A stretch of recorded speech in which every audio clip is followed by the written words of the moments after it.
ఈ సంవత్సరం విశేషం ఏంటంటే 9 మంది నవనాయకులు మనకు ఉన్నారు. గురువారం నాడు వచ్చింది కాబట్టి రాజు గురువయ్యాడు. కాబట్టి నవగ్రహాధిపతులు నాయకులుగా వ్యవహరించేటువంటి ఈ నవనాయక ఫలితములలో పరాభవనామ సంవత్సరానికి బృహస్పతి రాజయ్యాడు.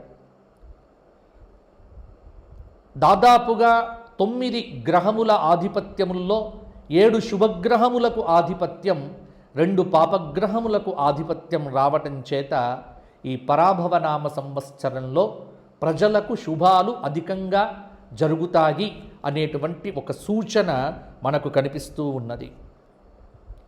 గురువు రాజయ్యాడు.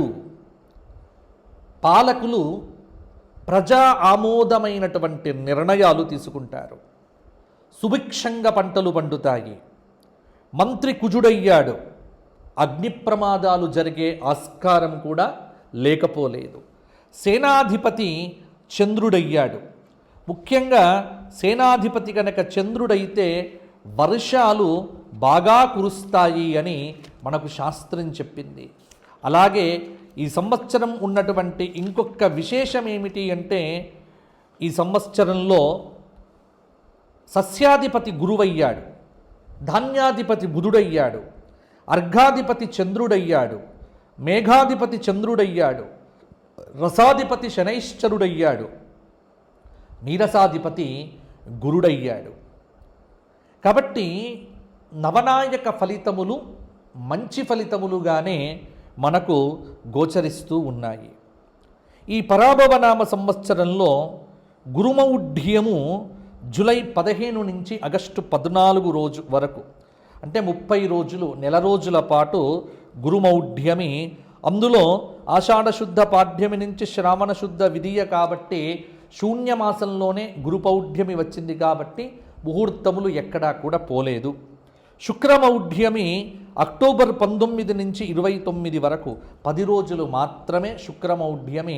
కాబట్టి ఈ సంవత్సరము ముహూర్తములకు ఇబ్బందులు అనేటువంటివి లేవు అని మీరందరూ కూడా తెలుసుకోవచ్చు. ఇక వాస్తుకర్తరి మే 4 నుంచి మే 29 వరకు ఈ సమయంలో గృహప్రవేశాదులు మొదలైనటువంటివి ఏమీ చెయ్యకూడదు. ఇక ఈ పరాభవనామ సంవత్సరంలో జరిగేటువంటి విశేషాలు మొదలైనటువంటివి కూడా మనము ఇప్పుడు గ్రహచార రీత్యా కూడా చెప్పుకునేటువంటి ప్రయత్నం చేద్దాము.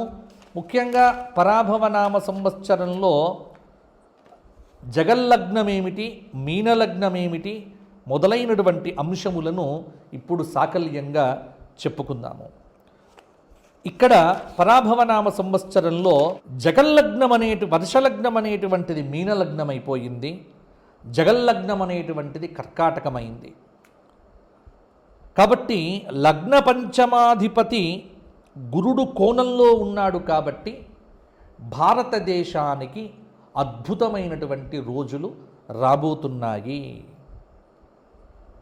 ఇక్కడ సకాలంలో కొన్ని ప్రాజెక్టులు పూర్తవుతాయి. రసాయనములు, మందులు వృద్ధి చెందుతాయి.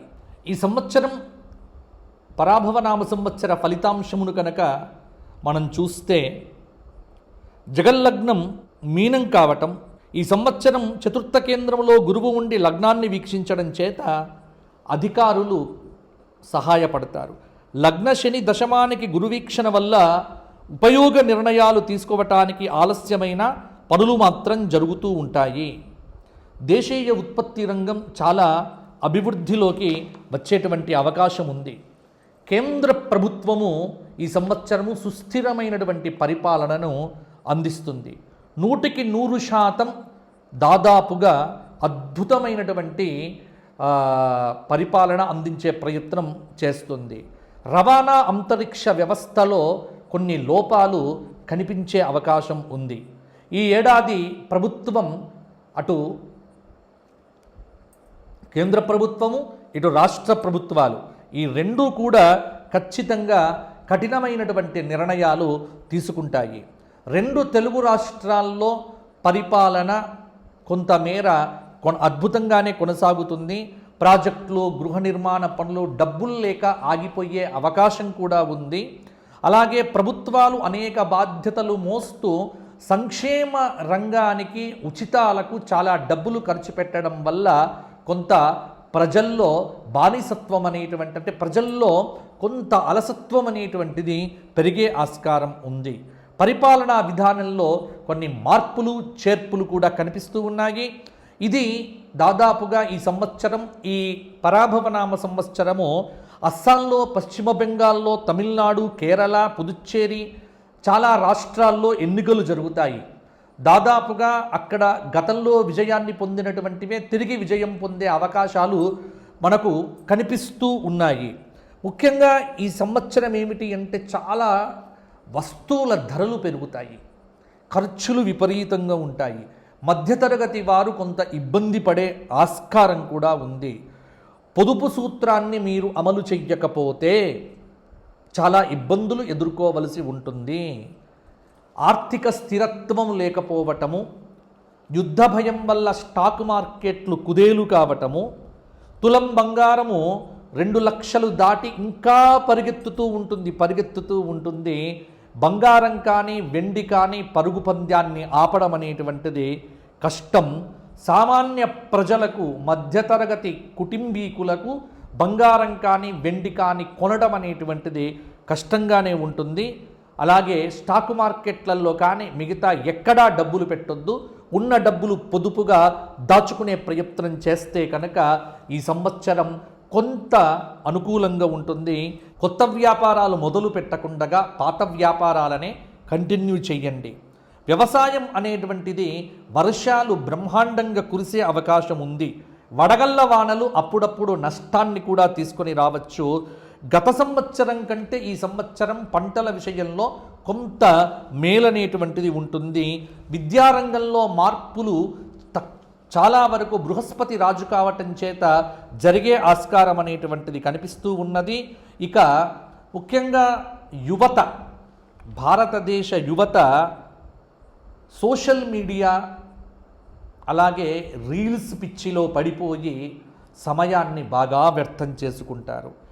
గత ఏడాది కంటే ఈ సంవత్సరము కుజుడి యొక్క ప్రభావం కావచ్చు, కుజ శని యుతుల యొక్క దేశారిష్ట యోగాదులను పరిశీలన చేసి చూస్తే యువత నేర ప్రవృత్తి ఈ సంవత్సరం పెరిగే ఆస్కారం ఉంది.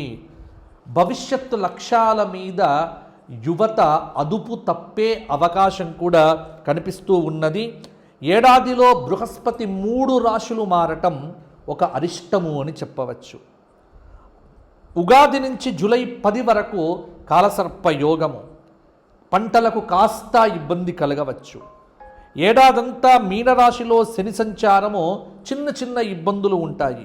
నవంబరు నుంచి డిసెంబర్ వరకు 10 వరకు గ్రహాల స్థితిగతుల కారణంగా ఇటు తెలుగు రాష్ట్రాల ముఖ్యమంత్రులు, అటు భారతదేశ ప్రధానమంత్రి జాగ్రత్తగా ఉండవలసినటువంటి సమయము. కాబట్టి ఈ సంవత్సరము దేశారిష్ట యోగాలు కూడా,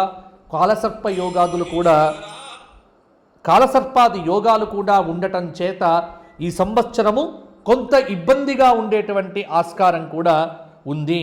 అందువల్ల ప్రజలందరూ దైవికమైనటువంటి కార్యాలు చేయటం పట్ల, దైవ సంబంధమైనటువంటి కార్యక్రమాలు, దేవాలయ దర్శనాలు, ధర్మం వైపు ఎంత బాగుంటే అంతవరకు పరాభవనామ సంవత్సరం మీ అందరికీ కూడా కలిసి వస్తుంది.